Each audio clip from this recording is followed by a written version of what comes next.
Good morning from Santa Barbara. Spill the tea with D&E.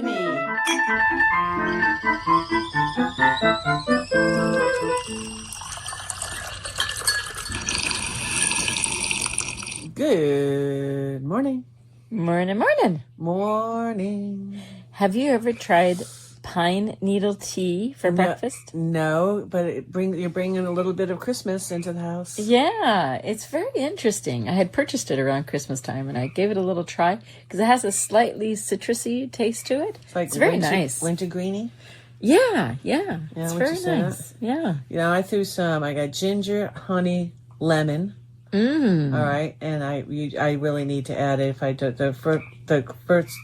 the best thing to make the quintet would be to add mint. Yes. So, and I have to go grab some, but I will do that. So it's probably going to make my second cup for sure.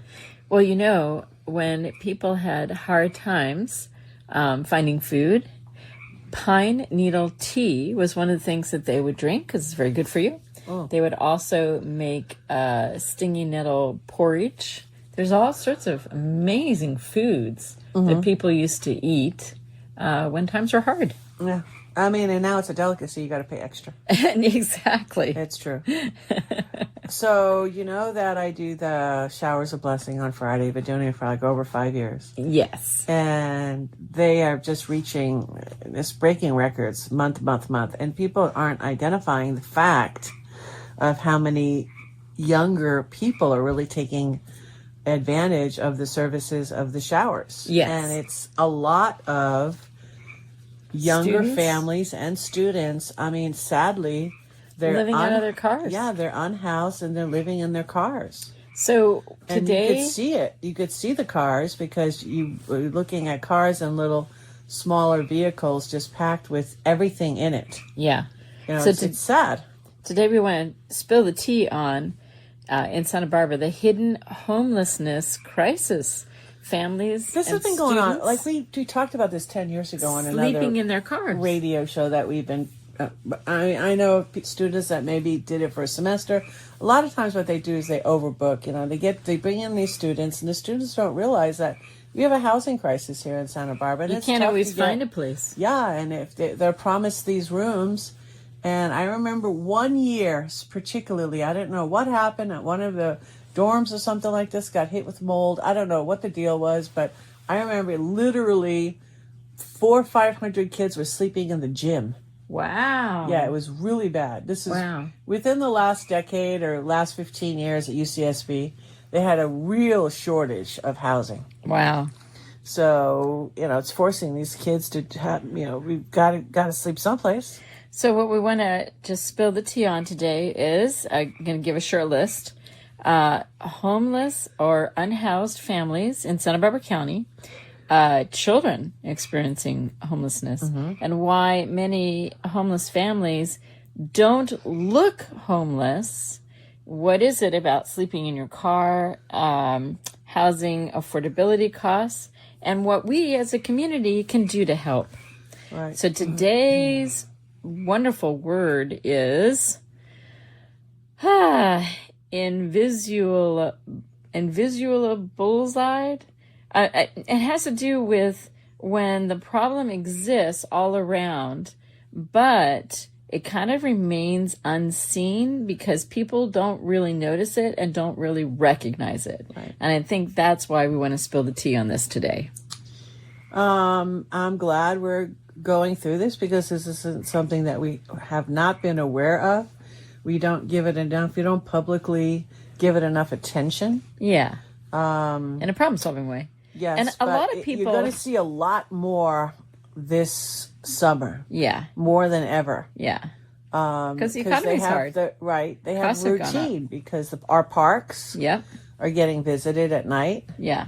And they're going in groups, right? And they're probably stay together, for safety. Yeah. And then they pick themselves up and clean themselves up and use the facilities, and then they're on their way. And can I mention something?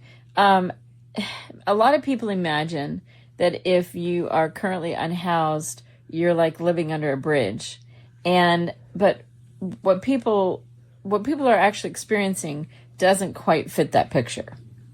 So the homeless that we don't see, right? They're not, I mean, we think, well, maybe they're living in a tent or something, but Right. most frequently it's cars, vans, RVs, friends' couches. A lot of people are couch surfing, right? Or they're living in the very inexpensive motels or simply crowded living situations. Right. We want to count them all as being When your unhoused. daughter grew up and she went from, as she was growing up and she found herself in a situation, we just found this out recently. Okay, she's in her 30s now.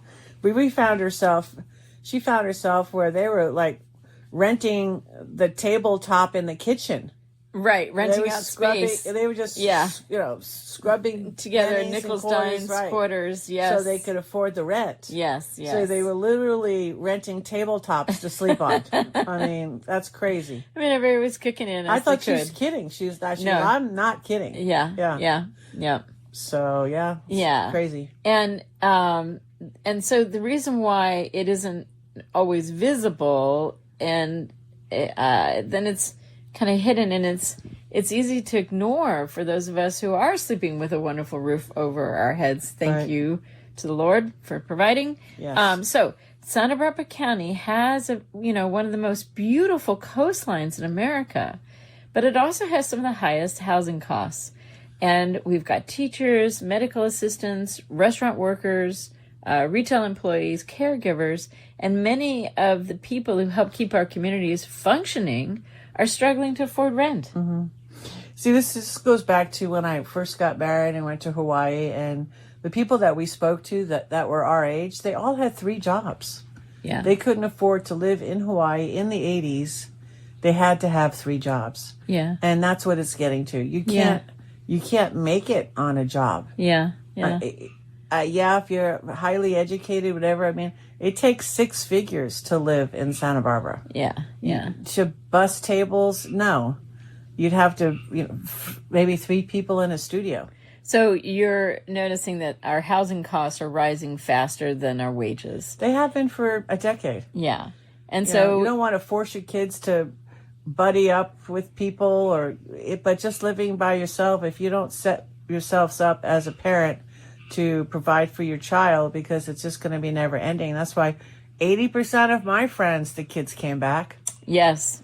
And went back and lived with mommy and daddy. Yeah, in order to help them out. My oldest son has a house because he came back from college after he injured out on a baseball scholarship.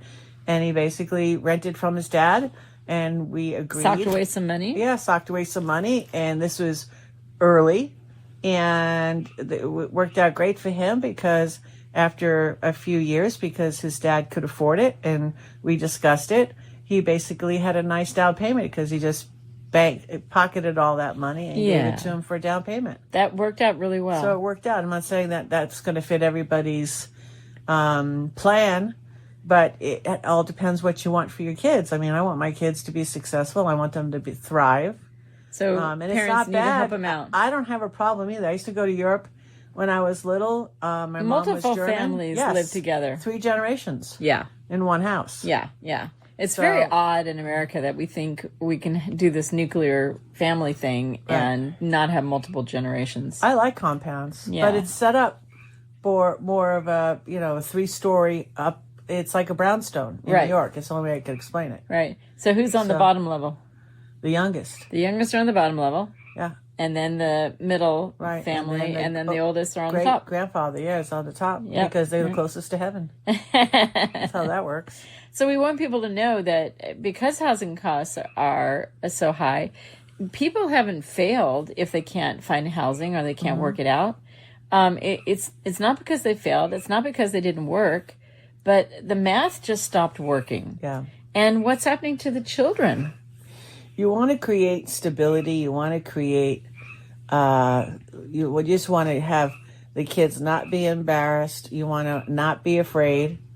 I mean, and we have so many services and we have so many support systems in Santa Barbara. I got to say, we've got the things like the Unity Shop. And we have shout outs to all the Unity Shop. All the churches, and we have the food bank. Yes. I mean, it doesn't cost anything to feed your family in Santa Barbara. It really doesn't. Well, it's free. If you avail yourself of the services, Yes. you can. And they don't, it's a one-page application. Yeah. So Nobody's trying to embarrass anyone for needing to ask for help. Exactly. And it's really important that we recognize our children. Yes. They're trying to study for tests. Right. They're trying to maybe play a sport, make friends. Right. They need to sleep well and grow emotionally. I don't have a problem with any of that, because I'd rather see it like that, organize it and put into systems like that, than drive down to deliver the food and there's just crap to the left and crap to the right, because we're not maintaining and enforcing and cleaning. Right. Because some of the people out there, they need to have the services more above and beyond housing. They need mental health. Mental health, yeah. They need help. Yeah. And it's at the end of the day, you look in the mirror and say, okay, what kind of community do we want to put together? Yeah. What do we want? A community that only notices visible suffering? I don't want that. Right. So why families don't tell anyone, right? So most families hide the homelessness. And I've had times where various ones of my kids went through life experiences and they were homeless, right? And I mean, people are embarrassed or afraid. They're worried that people are going to judge them, And I mean, for some parents, they may be afraid of losing their children, right? Yeah. So they keep showing up to work. They keep showing up to school. They keep smiling, and nobody really knows exactly what's going on. So here's the question. In considering what you just asked, what kind of community do we want to be? Right. Do we want a community that only notices when there's visibility positive, or do we want to spill the tea and creatively solve problems before it gets so bad that you can't visibly hide it? Well, I hate it. I don't like it. So I'm walking the talk. So that's why I serve. So we're recommending. It doesn't matter to me. What I say to everybody is volunteering. Yes. is the best thing you could do. A lot of people don't want to write a check because you don't know where the money's going to go, and absolutely understandable. I totally respect it. But you can absolutely volunteer. Yes. You could just donate supplies, school supplies. Yes. You could support and create supportable housing discussions. Yes. You could hire local. And I know at the church we attend, Trinity Episcopal Church, they put together packages so that their community members can always have something in their car if they see someone who's in need, that you can hand them a bag that will have really good items in it for people. True. So there are so many ways that we can actively make a difference and get ourselves prepared. For a while, we used to drive around with protein bars in our car. Yep. So that if somebody was in need and they were asking for a handout, we could literally hand them a really good protein bar. Yep. So there's various ways that we can take part as a community and help people. But we also need to spill the tea and discuss, how do we as a community solve the housing? And we like to encourage people to make use of the homes that we live in and open it up. So that's what we did. We took in another person who needed housing, and we share our house communally with a good friend. So we're not just sitting on living space that's not being fully utilized. Right. And I want to really encourage people to consider that. If you have rooms that are empty, please consider, setting your life up so that you can share that space. Even if you don't need the monies, somebody needs that space to live. Right. And open your heart and open the possibility of helping out a student, helping out a visiting nurse, helping our community be strong. Well said. I mean, that's fantastic. Like we said, homelessness is, we have talked about it. We know it exists. And it's unfortunate because the unhoused has exploded down in LA, and people aren't talking about this. So it's trickling. Yes. Okay. It's trickling in northern counties, southern counties, and it's all over. It is all over the place. But when it starts off at 20 streets and now it's 50 blocks, there's something going on. And the thing is our state was a sanctuary state. We had a lot of sanctuary cities. So we have a lot of human beings in need. We have been impacted. Yes. And we haven't distributed it right, because it's okay to bring them in from wherever, truck them all in, but it's like, and you can give them cards and doing all this other kind of stuff. But These are all people in need. I get it, but you did not set up. Listen, they could set up a Burning Man city in a week. Right. We should be able to so don't make use of our exactly. what is it called? CBDs? Look, they had encampments. part of the army. They had encampments all during COVID. Yeah, the part of the army that builds right housing. Outside of San Diego, right outside of Camp Pendleton. The city looked like they could have had 1,000 people in there. So we can do things. Yes, we can. There are solutions. Right. And you just have to vet them so each one goes into the right space and place. And has their needs met, and they're safe. Exactly. And keep families and together. The first ones on the list are the ones with kids. Yes. The second ones is the mentally challenged. Veterans. Okay, but mental has to come before. I love our veterans. Yes. If you're out being a cougar bird on the street because you need medications, we need to help you. We have to help you first. Yes. Because you're going to be not safe for yourself or somebody else. Yeah, and I want to give a shout out. There are a lot of people who are sharing their stories, whether it's on YouTube or whether it's written in a book. I mean, so many people are a paycheck away from experiencing being unhoused. Right. So we really need to expand our community and know that, there but for the grace of God go I. Right. In other words, I am my brother's keeper. I need to look out for the people around me. And if you're trying to get clean and people are giving you within our system, within our government, and they're trying to give you drugs, say something. Yes. Okay, because we're trying to get you clean. Right. We're not healthy. trying to make you an addict. Wellness. And that's another thing that bugs me to no end. Yeah, we want to help people be well. We don't want to sedate you. We don't want you to just be... we want you to be a thriving human. That's what the citizens of California would like, but it seems like there's agendas out there. And we want the agendas to be healthy. Exactly. We want them to gear and redirect the billions of dollars that are streaming into this state. We want it to be done and wisely. The right way. Yeah, wisely, caring for ourselves and for our planet. Definitely. Beautiful. Thank you for spilling the tea with me on this. Of course. I really appreciate it. All right. I love it. So, again, you want to make a toast? Well, a couple of action steps, though. Yes. Donate. Maybe backpacks, school supplies, grocery gift cards. There's so many. It's like what they have here at Showers of Blessings. They do socks. They do your personal deodorant, personal your personal personal hairbrush stuff, hygiene. They give you the toothbrush. shower. They give you a meal every day. Yes. For wherever their locations are. And they're a resource. You could say, hey, like, I need a place to stay. And they'll help connect you up. Yes. Yeah. So I like that. So, yes.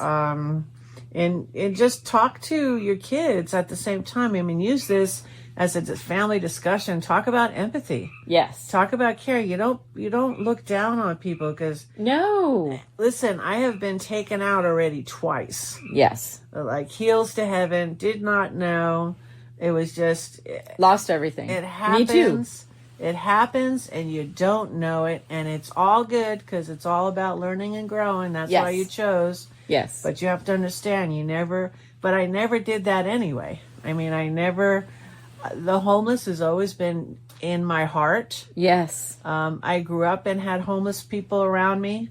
And I always pretend I remember, I told Dominique this story. My mother was a smoker.